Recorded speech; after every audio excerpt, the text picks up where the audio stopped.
Welcome back to the dawn of Christianity, a deep dive into the first century and the early papacy. In our last episode, we wandered through the cultural dynamics of the first century, where Greek philosophy, Roman grandeur, and Jewish faith collided to create a vibrant, sometimes tense backdrop for Christianity's birth. Today, we're turning to the political events of the Roman Empire in the first century, a roller coaster of emperors, wars, and upheavals that shaped the world in which early Christians lived and spread their message. It's a story of power, rebellion, and resilience. So let's dive into the heart of Rome's turbulent century.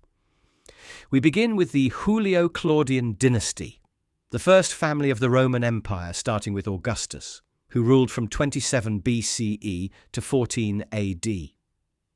Augustus was a master of stability, creating the Pax Romana, a golden age of peace that knit the empire together with roads, trade, and law. But peace came at a cost. His successors, Tiberius, Caligula, Claudius, and Nero, were a mixed bag, to put it mildly. Tiberius, ruling when Jesus was crucified around 30 AD, was a brooding figure who tightened Rome's grip on provinces like Judea. His governor, Pontius Pilate, became infamous for his role in Jesus' trial, a moment that shows how Roman authority clashed with local unrest. Caligula, who followed, was erratic, even unhinged, demanding to be worshipped as a god. His short reign from 37 to 41 AD stirred tensions, especially in Judea, where his plan to put a statue of himself in the Jerusalem temple nearly sparked a revolt. Claudius, ruling from 41 to 54 AD, was more practical. He expanded the empire and reformed its administration, but he also expelled Jews from Rome around 49 AD, likely because of disputes involving early Christians who were still seen as a Jewish sect. Then came Nero from 54 to 68 AD, a name that still sends chills.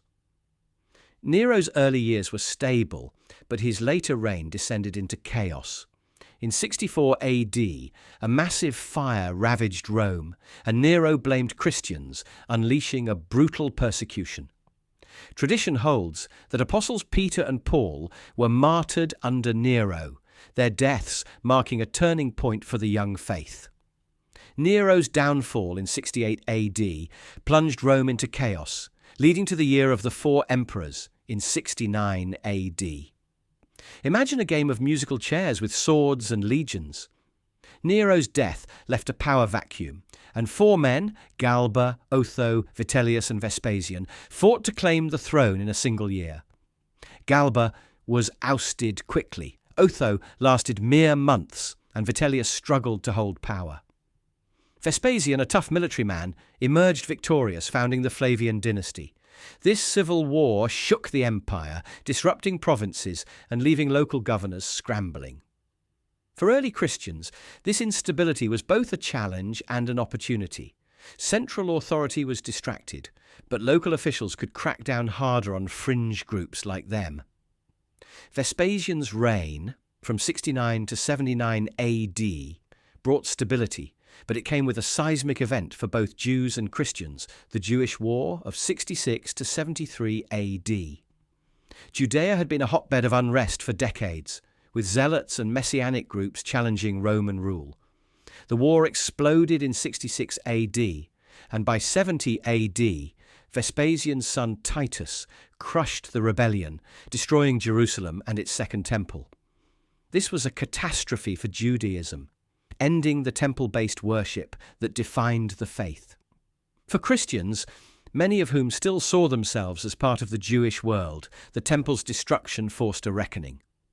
Without a temple, Jewish and Christian identities began to diverge more sharply. Christians leaned into their message of a spiritual kingdom, spreading it through synagogues and house churches across the empire.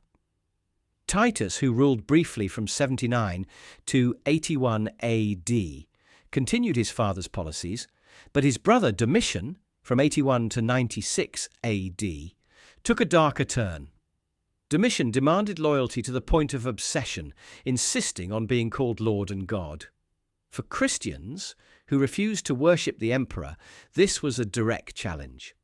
Domitian's reign saw sporadic persecutions, though not as widespread as Nero's. Still, his policies created an atmosphere of fear, pushing Christian communities to meet in secret, often in homes or catacombs. By the end of the 1st century, Christianity was starting to stand out as a distinct faith, one that Rome eyed with growing suspicion. Let's hone in on the provinces, where Roman administration shaped daily life. In Judea, governors like Pontius Pilate, Felix, and Festus walked a tightrope, balancing Roman demands with local sensitivities. Pilate's heavy-handed tactics, like seizing temple funds for aqueducts, sparked protests. Felix and Festus, who dealt with the Apostle Paul's trial in the 50s AD, faced constant pressure from Jewish leaders and Roman higher-ups. The Roman military was ever present, with legions stationed to keep the peace, but their presence often fueled resentment. Taxes were another sore point. Rome's tax system squeezed provinces dry, and tax collectors were despised as traitors. In Judea, this economic strain fed messianic hopes, with some Jews expecting a divine liberator.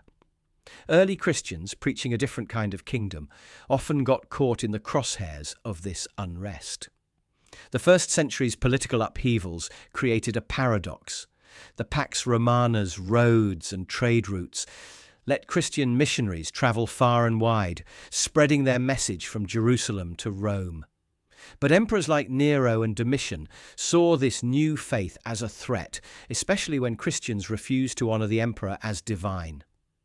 The Jewish war and the temple's destruction pushed Christians to redefine their identity, moving away from Jewish rituals toward a faith centered on Christ's teachings. Yet the empire's instability, civil wars, emperor swaps, provincial revolts, gave Christians room to grow in the cracks of Roman authority, like wildflowers pushing through stone. As we come to a close, picture the Roman Empire in the late 1st century. A sprawling, powerful machine, but one creaking under its own weight. Emperors rose and fell, provinces simmered with unrest, and a small group of believers carried a message that would outlast it all. The political events we've explored today weren't just background noise. They shaped how Christianity took root, how its leaders navigated danger, and how its followers found hope in a world of chaos. In the next episode, we'll turn to the heart of our series, the early popes. We'll explore how figures like Peter, Linus, and Clement laid the foundations of the papacy in this world of persecution and possibility. Until then, imagine yourself in a Roman province, hearing whispers of a new faith, carried on the winds of an empire at its peak and on the edge of change.